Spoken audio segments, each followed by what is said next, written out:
নমস্কার। আজকে একটি বিশেষ আলোচনা করব মকর রাশিকে নিয়ে, রাহুর অবস্থান নিয়ে। যাদের জন্মকুষ্ঠিতে রাহু এই সমস্ত নক্ষত্রে অবস্থান করছে তারা কিন্তু বিশেষ সাবধান, কিংবা গোচরে যদি রাহু আবার এই নক্ষত্রে চলে আসে তারাও কিন্তু বিশেষ সাবধান। বিভিন্ন রকম সমস্যা তৈরি করে দেয়। রাহু হচ্ছে একটি ছায়া গ্রহ এবং রাহু হচ্ছে একটি পাপী গ্রহ। তো রাহু এই সমস্ত নক্ষত্রে অবস্থান করা মানে সমস্যার পর সমস্যা তৈরি করে দেওয়া, কোর্ট কেস মোকদ্দমা, ঝুট ঝামেলা, অশান্তি, গণ্ডগোল এগুলো কিন্তু তৈরি হয়ে যায় জীবনে। এই সমস্ত নক্ষত্রে যখনই রাহু অবস্থান করবে তখন কিন্তু ঝুটঝামেলা তৈরি করে। তো যাই হোক, অনুষ্ঠানটি শুরু করার আগে সবার প্রথম বলি, এটা গ্রহের গোচর এবং চন্দ্ররাশি অনুসারে আলোচনা করা হচ্ছে। কারো কোনো রকম ব্যক্তিগত কুষ্টি ধরে আলোচনা নয়। এবং তার সাথে বলবো, যদি অনুষ্ঠানটি ভালো লাগে তাহলে অবশ্যই নিজের ভেবে এই অ্যাস্ট্রো এসএম বাংলা চ্যানেলকে সাবস্ক্রাইব করবেন, লাইক করবেন, কমেন্ট করবেন। তো যাই হোক, রাহু হচ্ছে একটি ছায়া গ্রহ। রাহু যে রাশিতে অবস্থান করে সেই রাশির অধিপতিকে তো প্রভাবিত করবে, তার সাথে যে গ্রহ সাথে থাকবে সেই গ্রহকেও প্রভাবিত করে দিবে, এবং যে নক্ষত্র অবস্থান করবে সেই নক্ষত্রকেও কিন্তু প্রভাবিত করে দেয় রাহু।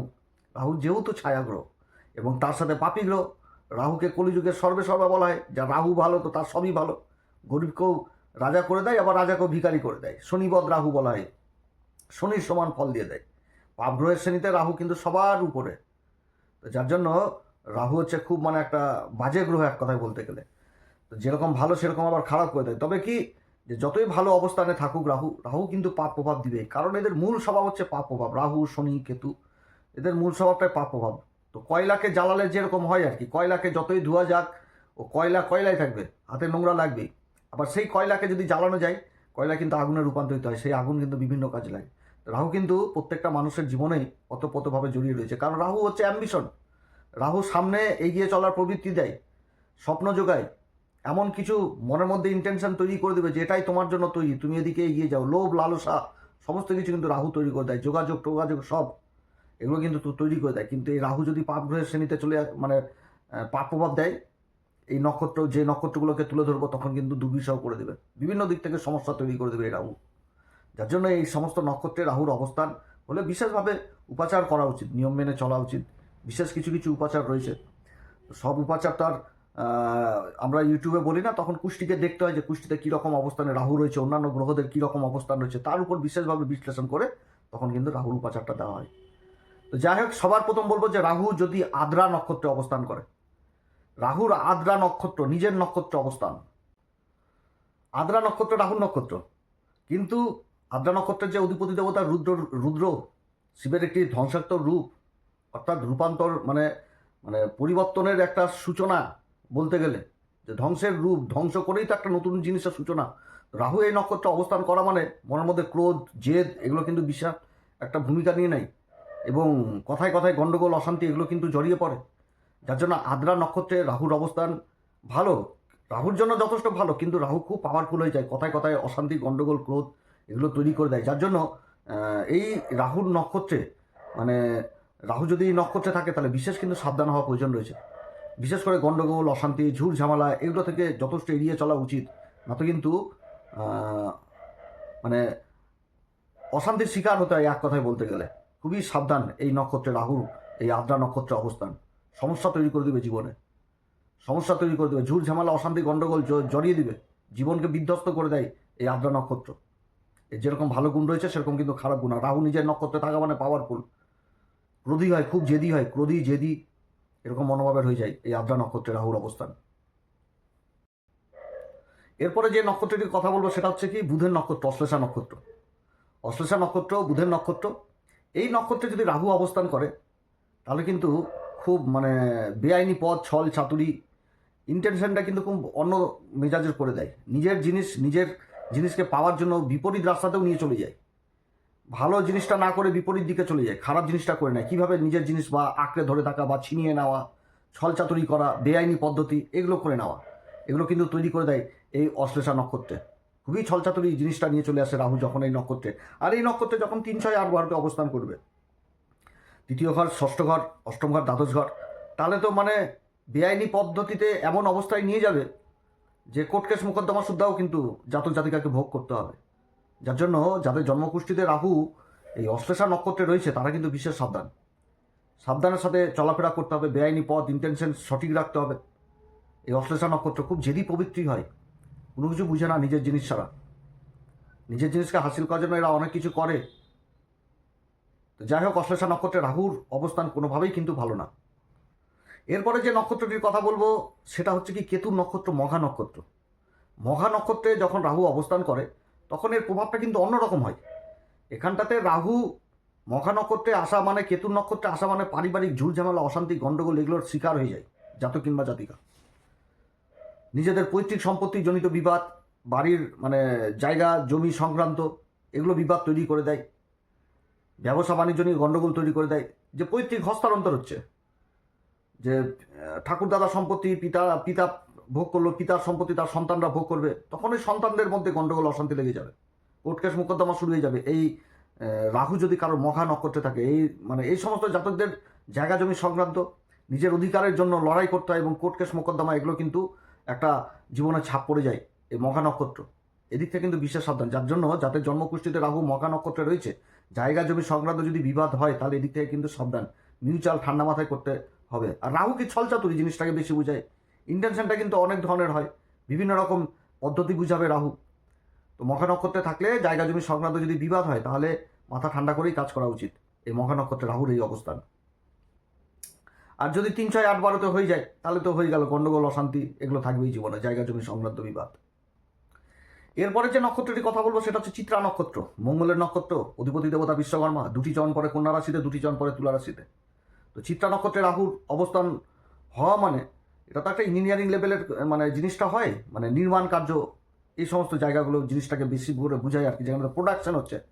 তো এই সমস্ত জাতক জাতিকারা কিন্তু মানে নিজেদের কর্মক্ষেত্রে ফেসে যায়, কাগজপত্র ডেলিভারি বা সই সাবুত বা না বুঝে সুঝে জিনিসগুলো এগুলো দিক থেকে কিন্তু ফেসে যায়, এ হাত ও হাত এগুলো করতে গিয়ে কিন্তু ফেসে যায়, উগ্র জিনিসটা নিয়ে চলে আসে, নিজের ভুল ডিসিশন নিয়ে ফেলে। যার জন্য চিত্রা নক্ষত্রেও কিন্তু এই রাহু কিন্তু ভালো ফল দেয় না। চিত্রা নক্ষত্রে থাকলেও কর্মক্ষেত্রে কিন্তু ফেসে যায়, এরা বহু দিক থেকে ফেসে যায়, না করেও কিন্তু ফেসে যায়, করেনি কিন্তু ফেসে গেছে। অর্থাৎ চিত্রা নক্ষত্রে যখনই রাহু থাকবে তখনই মাথা ঠান্ডা করে যে কোনো কাজ করা উচিত, উগ্রতা না নিয়ে যে কোনো কাজ বুঝে সুঝে করা উচিত। কাউকে কোনো কথাবার্তা কথা দিলে সে কথা মানে সেইভাবেই দেওয়া উচিত, লিখিত পরিতভাবে নিজের কাজগুলোকে সংগঠিত করা উচিত। এই চিত্রা নক্ষত্রে যে কোনো ডকুমেন্টেন্সিতে সই সাবুত করতে গেলে মাথা ঠান্ডা করে করা উচিত, ভালো মতন করে বিবেচনা করে, যদি না বুঝতে পারা যায় তাহলে অন্যজনের কাছে, অভিজ্ঞ লোকের কাছে পরামর্শ নিয়ে করা উচিত, কিন্তু করা উচিত খুবই ঠান্ডা মাথায়। যখনই চিত্রা নক্ষত্রে এই রাহুর অবস্থান হয় খুব খারাপ করে দেয়, কোর্ট কেস মোকদ্দমায় ঝুট ঝামেলায় কিন্তু জড়িয়ে ফেলে এই চিত্রা নক্ষত্রে রাহুর অবস্থান, মোটেও ভালো না।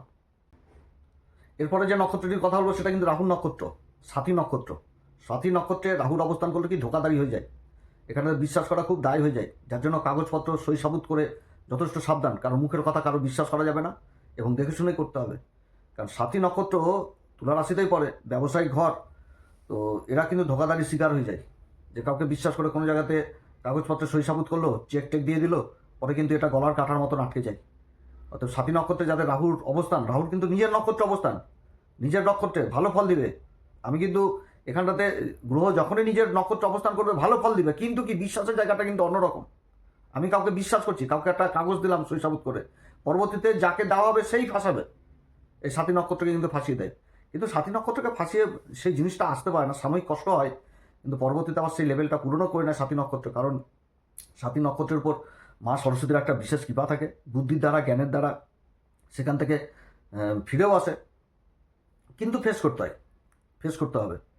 যদি কাউকে চেক টেক দেওয়া হয় নিজের কর্মের দিক থেকে, বা কাউকে অথরাইটি হিসাবে সাইন টাইন করে দেওয়া হয়, সেই কিন্তু পরবর্তীতে ফাঁসিয়ে দেয়। অর্থাৎ যে কোনো কাগজপত্রে সই সাবুত করার আগে বিশেষভাবে চিন্তা বা কোনো অভিজ্ঞ লোকের পরামর্শ নিয়েই কিন্তু করতে হবে, না তো কিন্তু ঝুটঝামেলা অশান্তিতে পড়তে হবে।